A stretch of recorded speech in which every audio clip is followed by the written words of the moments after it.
দেখছো রফিক, আমাদের ঘর এখন নৌকার চেয়েও বেশি ভাসে।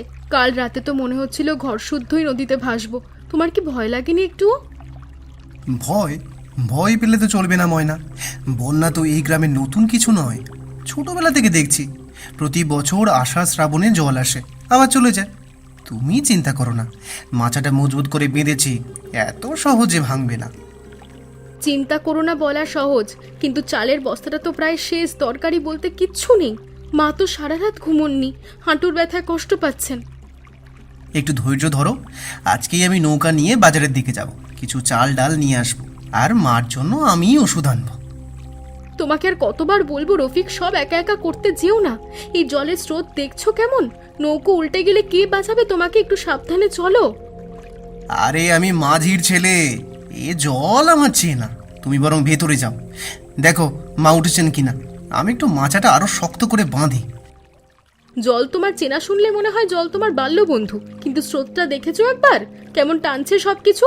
আম গাছের কাছে যে বাঁশটা ছিল ওটা তো রাতেই ভেসে গেছে। তোমার তো সাহস দেখলে না আমার আরো বেশি ভয় লাগে জানো। তুমি ভয় পাও, সেটা তো তোমার ভালোবাসা ময়না, কিন্তু ভয় পেয়ে ঘরে বসে থাকলে তো সংসার চলবে না। আমাকে বের হতেই হবে। তবে হ্যাঁ, কথা দিচ্ছি সাবধানে চাপ। তুমি একটু বিশ্বাস রাখো আমার উপরে, হবে? বিশ্বাস তো আছে, না থাকলে কি আর তোমার সঙ্গেই জলের মাঝখানে ঘর করে বসে আছি? যাও, কিন্তু যত তাড়াতাড়ি পারো ফিরে এসো, মার আমি অপেক্ষায় থাকবো। ফিরবো ময়না, চিন্তা করো না। আর শোনো, মাকে একটু গরম জলতে এই লবণ গুলে দিও হাঁটুতে সেঁক দেওয়ার জন্য। হ্যাঁ, কাল রাতে মা বলছিলেন হাঁটুটা আরো শক্ত হয়ে গেছে। দিব, তুমি যাও, কিন্তু বেলা বাড়ার আগেই ফিরবে।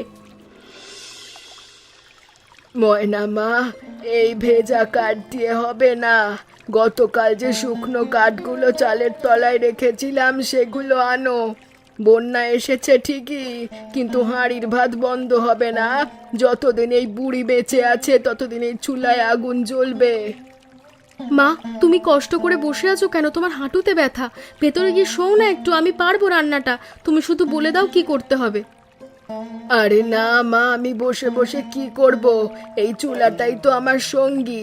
তোমার শ্বশুর বেঁচে থাকতে এর চেয়েও কঠিন বন্যা দেখেছি, সেই তুলনায় এটা তো কিচ্ছু না। চাল আছে, জল আছে, লবণ আছে, এটুকু থাকলেই সংসার চলে। তোমার কথা শুনলে আমার লজ্জা লাগে, আমি একটু কষ্ট হলেই ঘাবড়ে যাই। আর তুমি কত কিছু সহ্য করেছো। লজ্জার কিছু নেই, তুই তো গ্রামে নতুন এসেছিস, 3 বছর হলো। আমি এই গ্রামে 40 বছর ধরে আছি, কত ঝড় বন্যা দেখেছি। জল দেখে ভয় পেলে চলবে কেমনে? পরে পরে দেখবি অভ্যেস হয়ে গেছে। আচ্ছা মা, আজ আমি পান্তা ভাত আর কাঁচা মরিচ দিয়ে খাই। শুকনো মরিচ কয়টা আছে সেগুলো ভর্তা করে দিই, রফিক তো পান্তা খেতে ভালোবাসে।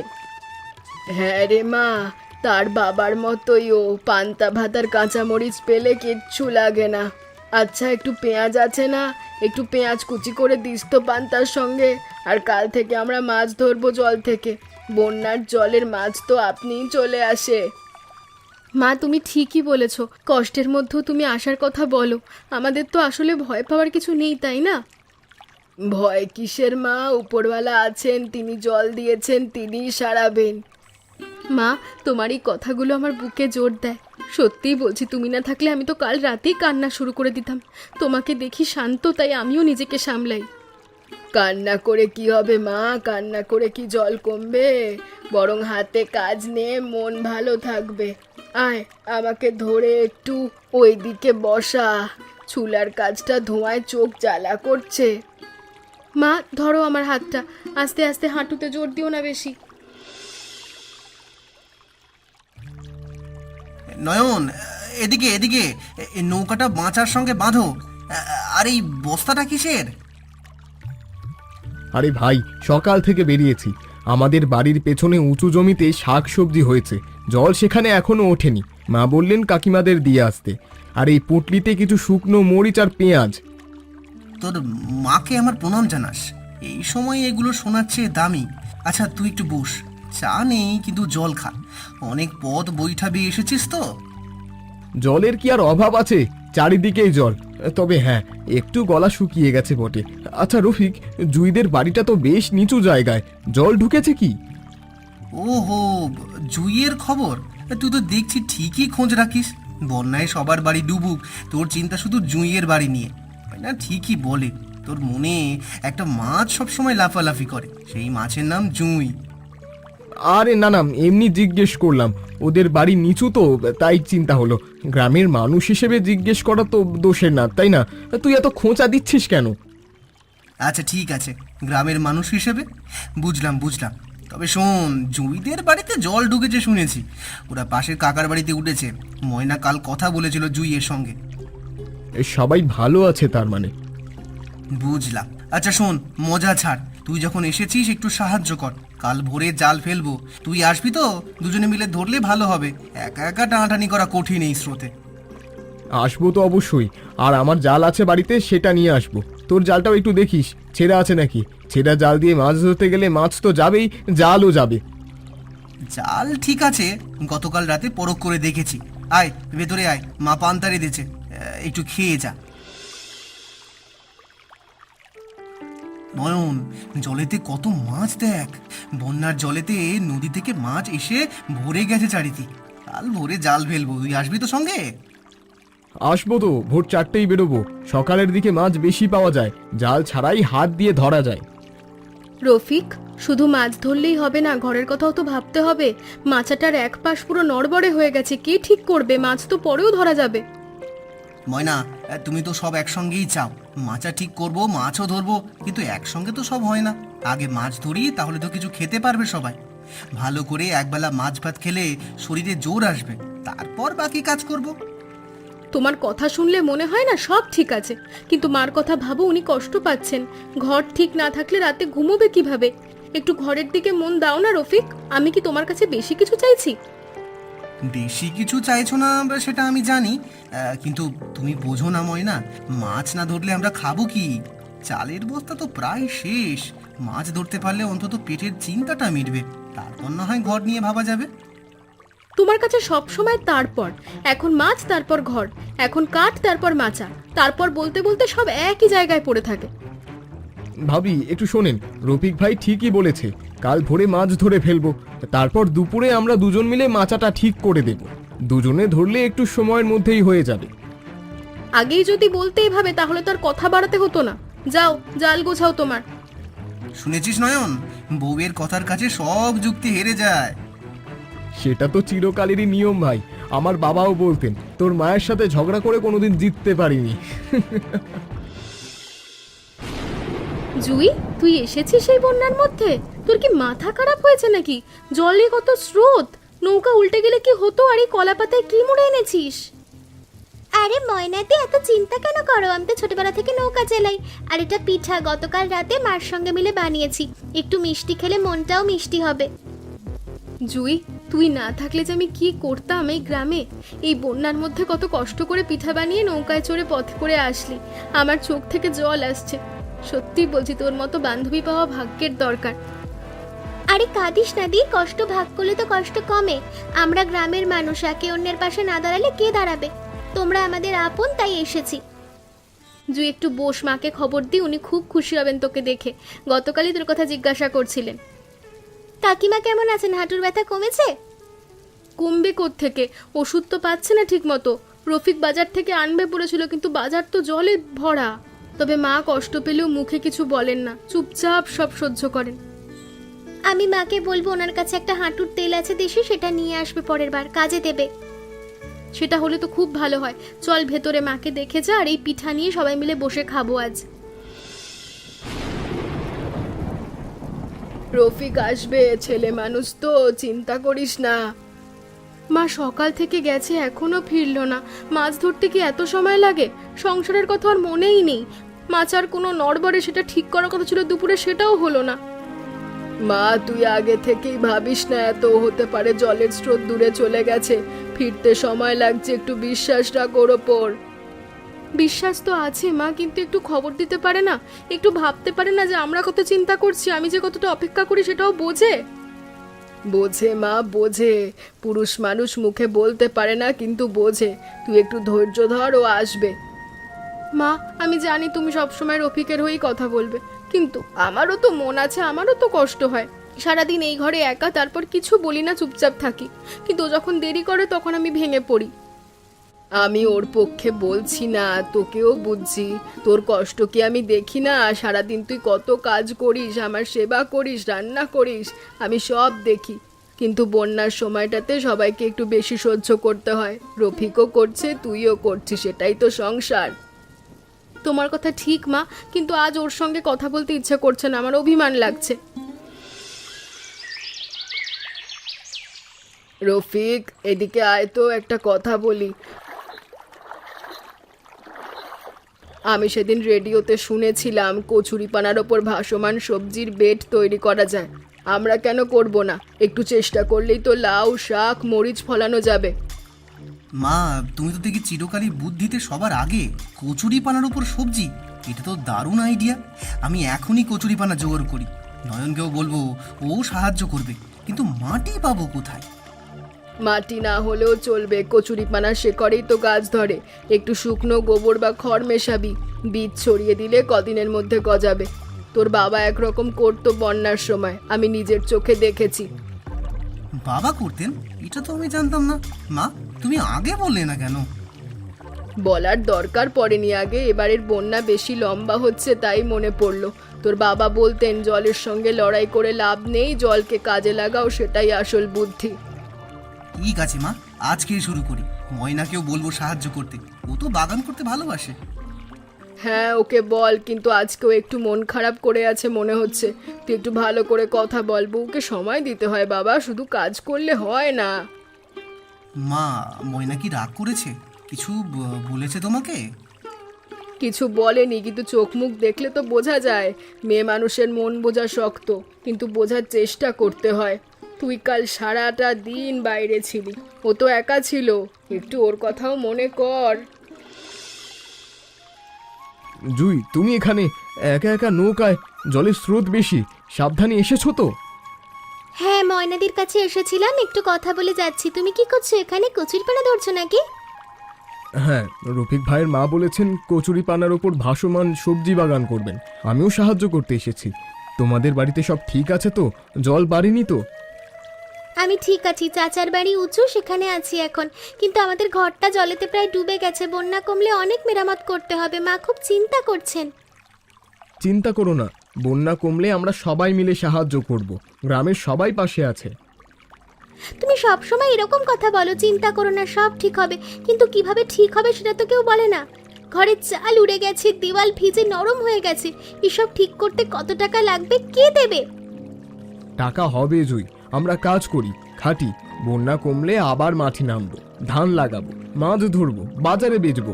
একটু একটু করে সব ঠিক হয়ে যাবে। তোমাদের ঘরে মেরামতের ব্যাপারে আমি নিজেই আসবো সাহায্য করতে।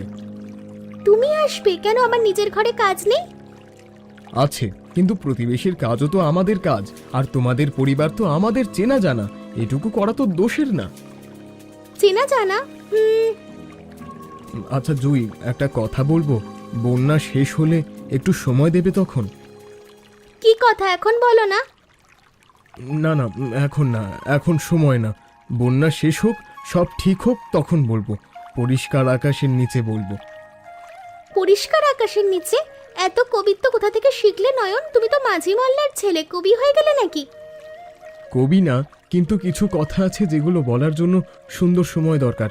তুমি বুঝবে যখন বলবো। তাহলে বন্যা তাড়াতাড়ি শেষ হোক, আমিও অপেক্ষা করব তোমার সেই কথাটা শোনার জন্য।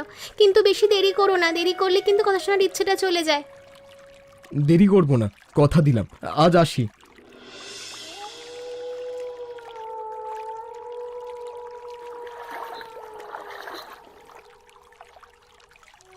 ময়না, আমার জন্য একটু ভাত রেখেছো তো? সারাদিন কিচ্ছু খাইনি, অনেক দূর যেতে হয়েছিল কাঠ জোগাড় করতে। 3 গ্রাম পার হয়ে গেছি। কি হয়েছে, কথা বলছো না কেন?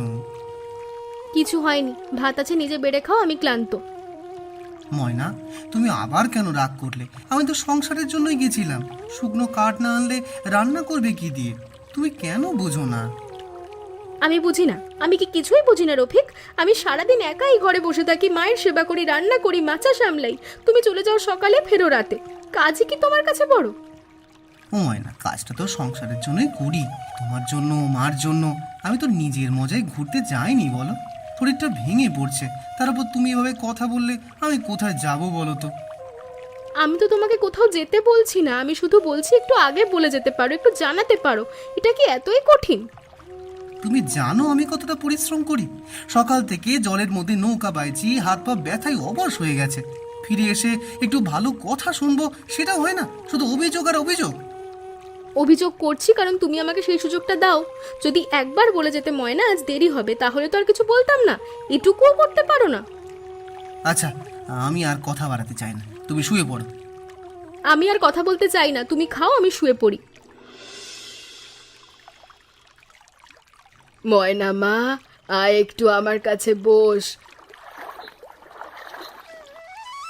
তোর মুখ দেখে বুঝতে পারছি কাল রাতে কথা বলিসনি। তোকে কিছু বলতে চাই, রাগ করবি না। বলো মা, আমি কখনো তোমার কথা রাগ করি না। মা, বন্যার জলের মতো অভিমানও যদি জমতে দাও তাহলে ঘর ডুবে যাবে। জল আসে চলে যায়, কিন্তু অভিমান জমলে সেটা পচে গিয়ে সংসার নষ্ট করে। রফিক তো তোর জন্যেই খাটে। ছেলেটা মুখে বলতে পারে না, কিন্তু তোকে খুব ভালোবাসে। মা, আমি জানি আমার জন্য কষ্ট করে, কিন্তু একটু কথা বললে তো ক্ষতি হয় না? একটু বললে তো পারে যে দেরি হবে, চিন্তা করো না। সেটাও ঠিক মা, তবে রফিককে বলবো আমি, কিন্তু তুই আগে নিজের অভিমানটা সরা। যে ঘরে ভালোবাসা আছে সেই ঘরে অভিমানের জায়গা নেই। মা, তোমার কথাগুলো আমার কানে যেন গলানো শোনার মতো ঢোকে। তুমি বলো বলেই আমি সামলে থাকি, না হলে কাল রাতে আমি হয়তো আরও অনেক কিছু বলে ফেলতাম রফিককে, পরে নিজেই কষ্ট পেতাম। সেটাই তো রে মা, রাগের মাথায় কথা বলা পরে ফিরিয়ানো যায় না। রাগ হলে 10টা পর্যন্ত গুনবি মনে মনে, তারপর বলবি। আমিও সেটাই মানতাম, দেখতাম রাগটা কমে যায়। 10 পর্যন্ত গুনবো? সে তো চেষ্টা করাই যায়। আচ্ছা মা, আমি যাই, রফিকের জন্য নাস্তা বানাই, ও তো কিছু খায়ও নি। রফিক, কাল সারাদিন কোথায় ছিলি সত্যি করে বলতো? মা, আমি শুকনো কাঠ জোগাড় করতে গেছিলাম, 3 গ্রাম পার হতে হয়েছে। আর ফেরার পথে হাসানদের দোকান থেকে কিছু শুকনো চিড়া, গুড় আর দেশলাই জোগাড় করেছি। ময়নাকে চিন্তায় পড়তে হবে না আর। তুই তো ভালো কাজই করেছিস বাবা, কিন্তু ময়নাকে বলতে পারিসনি তোর বউ সারাদিন চিন্তায় ছিল। সংসার শুধু রুটি রুজিতে চলে না, একটু কথাতেও চলে। মা, আমি তো ভেবেছিলাম এসে জানাবো, বলতে ভুলে গেছি। আসলে ভোরে তাড়াতাড়ি বেরিয়ে গেছিলাম, ময়না তখন ঘুমাচ্ছিল, জাগাতে চাইনি। জাগাতে চাসনি সেটা তোর মায়া, কিন্তু সেই মায়ায় কথাটা ময়নাকে বলতে হবে। ও যদি জানতো খুশি হতো। সে তুই বললি না, তাই ও ভেবেছে তুই ওকে জানানোর দরকার মনে করিসনি। আমি এভাবে ভাবিনি মা, সত্যিই আমার মাথায় আসেনি। আমি ভেবেছি ফিরে এসে সব বলবো, তখন ময়না খুশি হবে চিড়া গুড় দেখে। কিন্তু ও তো সেসব দেখার আগেই রাগ করে বসে আছে। রাগ না বাবা, অভিমান, দুটোর মধ্যে ফারাক আছে। ময়না রাগ করেনি, অভিমান করেছে। আর অভিমান তখনই হয় যখন মানুষ ভালোবাসে। ঠিকই বলো মা, আমিই ভুল করেছি। ময়নার সঙ্গে এখনই কথা বলবো। ময়না, একটু কথা বলবে আমার সঙ্গে? কি কথা? কাল যে আমি সারাদিন বাইরে ছিলাম, জানো কেন? শুকনো কাঠ আর চিড়া গুড় জোগাড় করতে গেছিলাম। তোমাকে আর মাকে যেন কষ্ট না হয় কয়েকদিন, সেই জন্য 3 গ্রাম পার হতে হয়েছে, ফিরতে দেরি হয়ে গেল। রফিক, তুমি চিড়া গুড় এনেছো আমাদের জন্য? 3 গ্রাম পার হয়ে? আমি তো ভাবছি। জানি তুমি ভেবেছো আমি আড্ডা দিচ্ছিলাম কোথাও, কিন্তু ময়না, আমি যা করি সব তোমার জন্য, আমাদের সংসারের জন্য। রফিক, আমি না বুঝেই অভিমান করেছি। তুমি সংসারের জন্য এত কষ্ট করছো আর আমি ভেবেছি তুমি আমাদের কথা ভাবো না। আমি ভুল ভেবেছি, আমাকে ক্ষমা করো। ময়না, তোমাকে আমি কথা দিচ্ছি, এরপর কোথাও গেলে আগে বলে যাব তুমি আমার ঘর, তুমি আমার সব। তোমাকে চিন্তায় রেখে আমি কোনো কাজ করতেই চাই না। তুমি যদি ঠিক না থাকো তাহলে আমার কোনো কাজেই মন আসে না। আচ্ছা রফিক, মা তোমাকেও কিছু বলেছেন তাই না? হ্যাঁ, বলেছেন। মা ঠিকই বলেন, উনি না থাকলে আমার হয়তো আরও বেশি ভুল করতাম। মা হলেন আমাদের সংসারের খুঁটি, উনি আছেন বলে আমরা সোজা হয়ে দাঁড়িয়ে আছি। আচ্ছা রফিক, চিড়া গুড় কোথায়? একটু চিড়া ভিজিয়ে গুড় দিয়ে মাখি, দুজনে বসে খাই। নৌকায় আছে, আনছি, তুমি বসো, আমি এনে দিচ্ছি।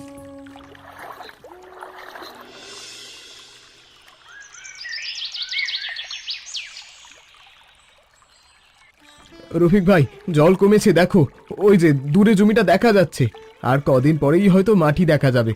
আচ্ছা ভাই, একটা কথা বলি, জুইকে আমি মনের কথা জানিয়ে দিয়েছি। সত্যি? কি বললে?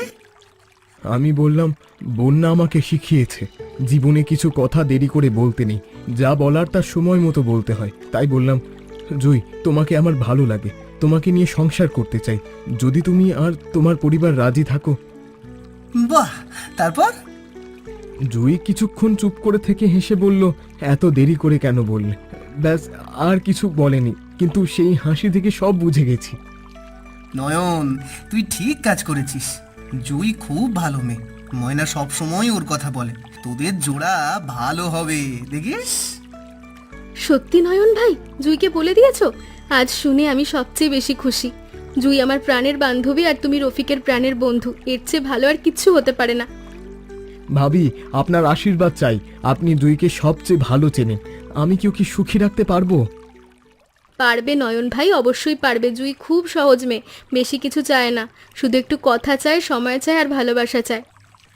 আর শোন নয়ন, বন্যা আমাদের সবাইকে কিছু না কিছু শিখিয়েছে। আমাকে শিখিয়েছে সংসারে কথা বলা কত জরুরি, ময়নাকে শিখিয়েছে ধৈর্য ধরতে, আর তোকে শিখিয়েছে সাহস করতে। সত্যি ভাই, বন্যা না হলে হয়তো আমি আরো কত বছর চুপ করে থাকতাম। জল এসে সব উল্টে পাল্টে দিল, সেই সঙ্গে আমার মনটাও নেড়ে দিল। জল আসে জল যায়, বন্যা আসে বন্যা সরে, কিন্তু যে সংসারে ভালোবাসা বিশ্বাস থাকে, একে অন্যের প্রতি শ্রদ্ধা থাকে, সেই সংসার কখনো ডোবে না। মা, তোমার এই কথাটা আমি সারা জীবন মনে রাখবো। তুমি না থাকলে সংসারটা চলতোই না। আমি কি করেছি মা? তোরাই তো সব করেছিস, আমি শুধু একটু বলে দিয়েছি, বাকিটা তোরাই বুঝে নিয়েছিস। সংসার তো এমনই, একটু বলতে হয়, একটু বুঝতে হয়, একটু ছাড়তে হয়, তাহলে সব ঠিক থাকে।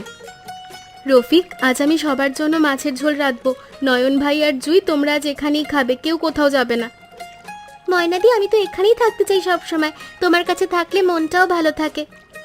ভাবি, আমরা থাকবো, আজকের দিনটা সবাই মিলে কাটাই। হ্যাঁ, সবাই মিলে বসে খাওয়া, সেটা তো আসল সুখ। বড় ঘর বাড়ি না থাকলেও একসঙ্গে বসে খাওয়া, হাসি কান্না ভাগ করা, এটা না থাকলে তো জীবনে কিছুই নেই।